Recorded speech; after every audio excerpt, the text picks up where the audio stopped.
참 아이러니한 일입니다. 우리는 배달앱에서 2만원짜리 치킨을 시킬 때도 쿠폰을 찾고 리뷰를 꼼꼼히 뒤져봅니다. 배달비 3,000원을 아끼려고 가게 리스트를 계속 내리기도 하죠.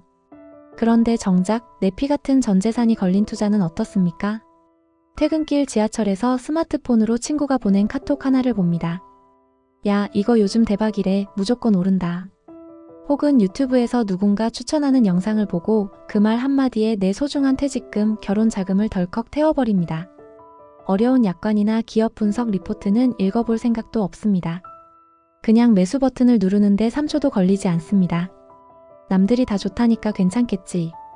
전문가니까 믿고 맡기면 되겠지. 평생을 바쳐 힘들게 모은 돈을 단 몇 번의 터치로 낯선 곳에 맡겨버리는 이 행동.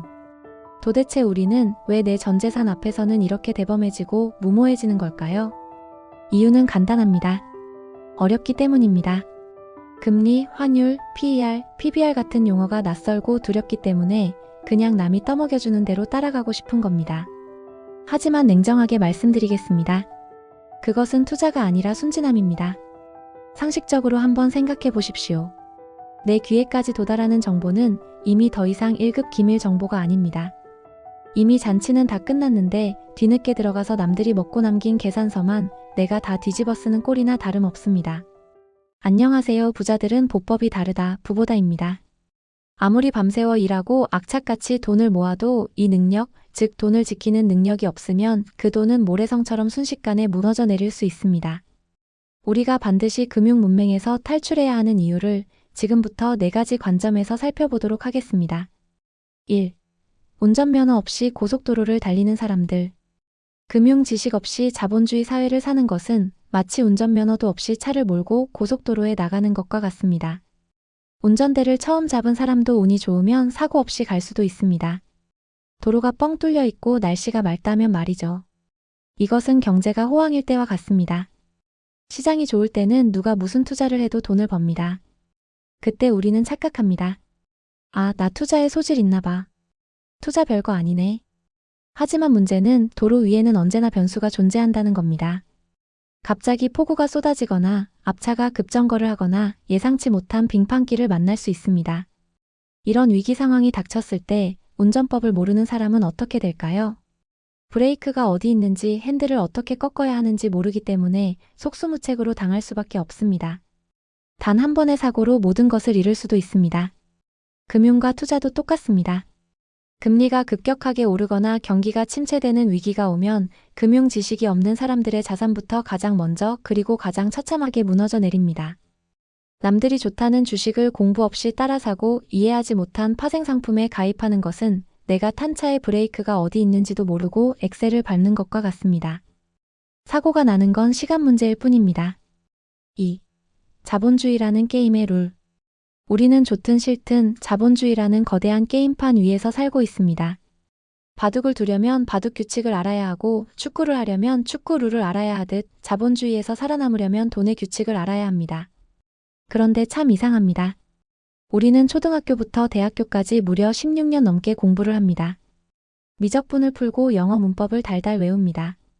하지만 정작 우리가 평생 벌고 쓰고 모아야 하는 돈에 대해서는 학교에서 단 한 번도 제대로 가르쳐주지 않았습니다. 돈이 어떻게 생겨나는지, 금리가 내 대출 이자에 어떤 영향을 미치는지, 인플레이션이 내 월급을 어떻게 갉아먹는지 아무도 알려주지 않았습니다. 그냥 성실하게 일하고 저축하면 부자가 된다는 낡은 도덕책 같은 이야기만 들었을 뿐입니다. 반면 우리 맞은편에 앉아있는 거대한 금융 세력들은 어떤가요? 그들은 이 자본주의 게임의 룰을 완벽하게 꿰뚫고 있는 프로 선수들입니다. 그들은 돈의 흐름을 읽고 법과 제도를 이용해 수익을 내는 법을 철저하게 훈련받은 사람들입니다. 룰을 전혀 모르는 아마추어와 룰의 도 같은 프로 선수가 시합을 하면 누가 이길까요? 결과는 너무나 뻔합니다. 백전백패입니다. 여러분이 금융을 모른 채 투자에 뛰어든다는 것은 저격수가 배치된 전쟁터 한복판에 맨몸으로 서 있는 것과 같습니다. 그들에게 여러분의 무지는 가장 달콤하고 공략하기 쉬운 먹잇감이 될 뿐입니다. 3. 모르면 당하는 금융의 세계. 몇 년 전 수많은 서민들을 피눈물 흘리게 했던 주가 조작 사건들을 기억하십니까? 매달 월급 쪽에서 힘겹게 모은 전세 보증금. 결혼하려고 5년 동안 안 입고 안 쓰며 모은 결혼 자금. 가족을 위해 남겨둔 소중한 노후 자금. 그 소중한 돈들이 하루아침에 반토막이 나거나 휴지 조각이 되었습니다. 피해자들은 욕심 많은 투기꾼들이 아니었습니다. 우리 주변에서 흔히 볼 수 있는 성실하게 그저 열심히 사는 평범한 사람들이었습니다. 그분들이 실수를 한 게 있다면 딱 하나. 너무 순진했던 것입니다. 유명한 유튜버가 추천했으니까 괜찮겠지. 대형 증권사에서 파는 거니까 좋은 거겠지. 지인이 확실한 정보라고 했으니까 믿어도 되겠지. 하지만 냉혹하게 말씀드려야겠습니다. 금융 시스템은 인간적인 도덕성으로 움직이지 않습니다. 철저하게 이익을 따라 움직이는 거대한 기계와 같습니다. 창구에 앉아있는 직원은 여러분의 자산 관리사가 아닙니다. 회사의 상품을 팔아야 월급을 받는 영업사원일 뿐입니다. 그분들의 목표는 여러분의 수익이 아니라 본인들의 실적입니다. 이건 선악의 문제가 아닙니다. 자본주의의 냉혹한 생리입니다. 나중에 수익률이 반토막 나도 그들은 죄송하다는 말 한마디면 끝입니다. 모든 책임은 동의 버튼을 누른 여러분에게 있습니다. 나는 몰랐다. 설명을 제대로 못 들었다라는 하소연은 이 냉혹한 금융시장에서 아무런 변명이 되지 못합니다. 냉정하지만 현실이 그렇습니다. 이미 잃어버린 돈은 그 누구도 돌려주지 않습니다. 흔히들 모르는 건 죄가 아니라고 합니다. 하지만 자본주의 사회에서는 다릅니다. 금융을 모르는 것은 나와 내 가족의 생존을 위협하는 치명적인 죄가 될 수도 있습니다. 4. 내 돈은 내가 지켜야 한다. 그렇다면 우리는 어떻게 해야 할까요? 당장 경제학과에 다시 입학해야 할까요?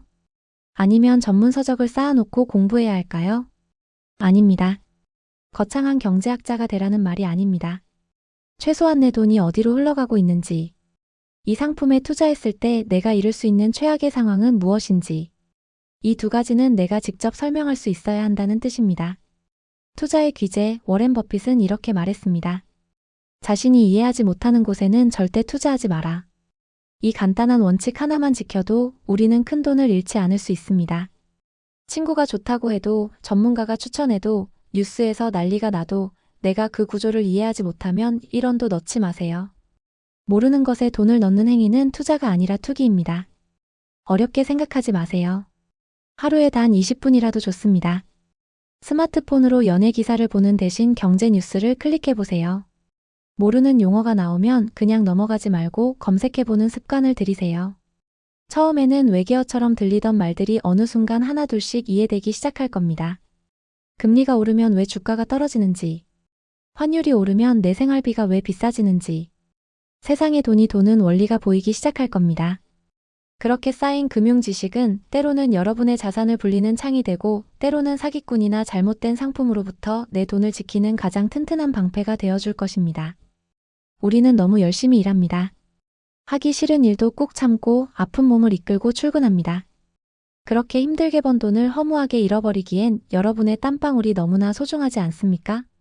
내 돈을 지킬 수 있는 사람은 은행원도 아니고 전문가도 아니고 친구도 아닙니다.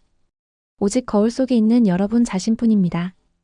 금융 문맹 탈출은 선택이 아니라 생존을 위한 필수 과목입니다. 지금 당장 돈의 언어를 배우십시오. 그것이 부자가 되기 위해 가장 먼저 갖춰야 할 진짜 기본기입니다. 지금까지 부자들은 보법이 다르다 부보다였습니다. 오늘 영상이 도움이 되셨다면 구독과 좋아요 부탁드립니다. 시청해주셔서 감사합니다.